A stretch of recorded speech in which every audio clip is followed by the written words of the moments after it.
You know, it's almost like your birthday with a package from China, so let's go.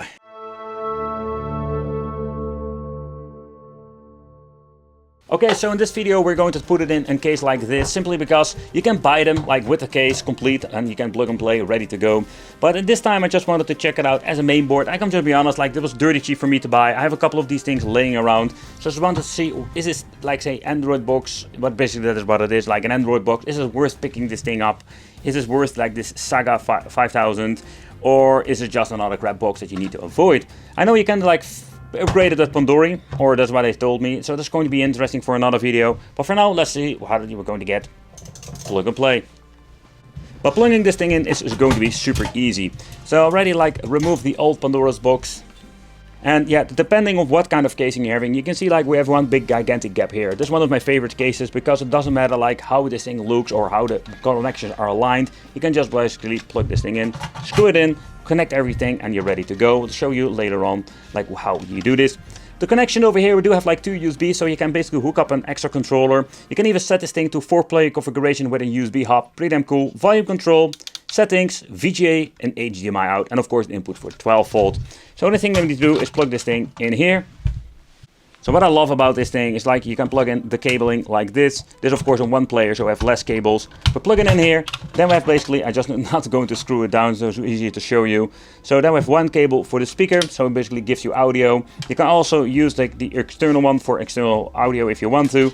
We don't need to like the on and off switch because already like implemented in basically in tiny, like say jumper. You can remove it, plug it in here and use the on and off switch at the back. So the configuration can be different for you guys. But again, like this is plug and play solution, and if you have like one big gap, you can just plug it in and it's like super easy to do.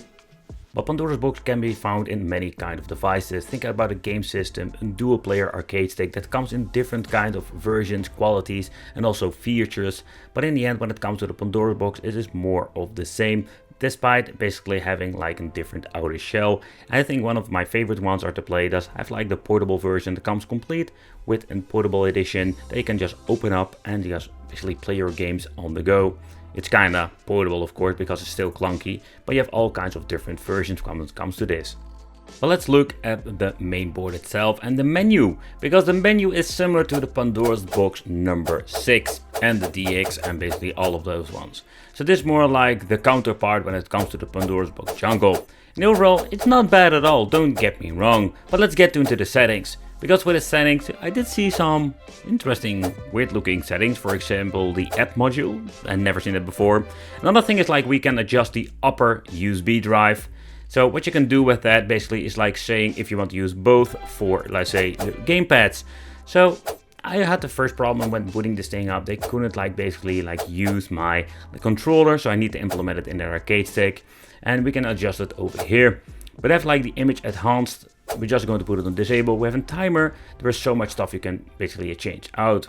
And the interesting thing is like we can configure this thing for all kinds of purposes. For example, an arcade machine. But if you want to use like a game box, here you have like one joystick, what I'm having now with 3 gamepads.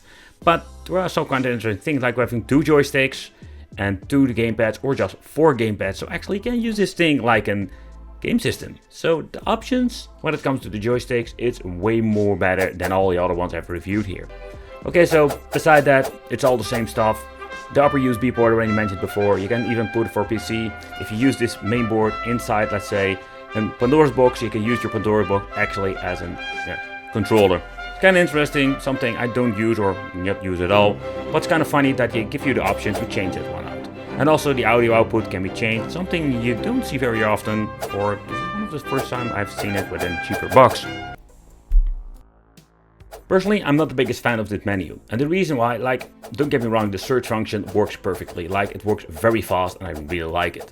But when you're looking at the category, it's a little bit messy. You're only having like categories linking like adventure games, 3D games, fighting games, but you cannot search for, let's say, in certain platforms. Think about NES, Super NES, Mega Drive, they are on here, but you need to find them through all of the, like say, jungle of files. A little bit of a bummer, if you ask me, and a missed opportunity. And also the naming are completely messed up sometimes. The unfortunate thing is, like when you're going to boot up a game, think about a 60-bit game, there is no quick load and quick save. And yeah, I tried the main game, and with the main game, let's go back, with the main menu, and we still don't have a quick load, quick save. We can find it, but it is not like presented every single game. And for example, with PlayStation 1, we do have like quick load, quick save. So what the hell happened on the back end? So in my opinion, it's a big mess. We're starting off with the Mortal Kombat benchmark simply because if you're going to look into some other games like Killer Instinct, they don't run at all because these boards are not powerful enough. But let's take a close look at the first game just to see actually how good it runs.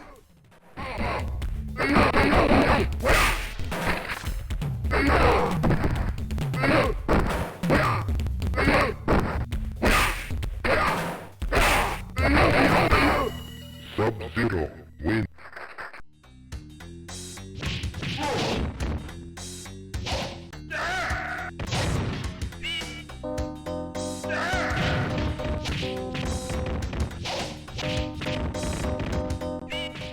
And then we have like the Mortal Kombat number 4. So with the PlayStation 1 we do have like a great performance and overall, but when it comes to controls, I'm using a 6-button layout, and with some games we will have problems with this. Because we're needing more buttons. Fight.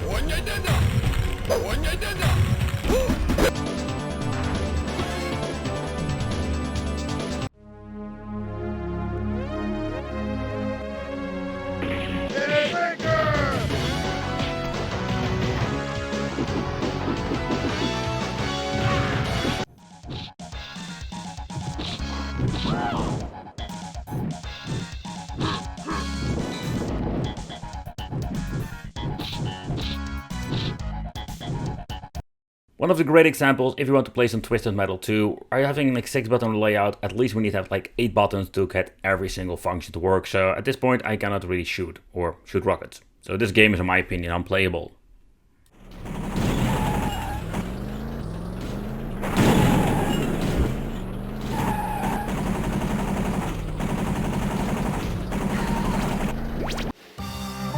Round 1. Fight.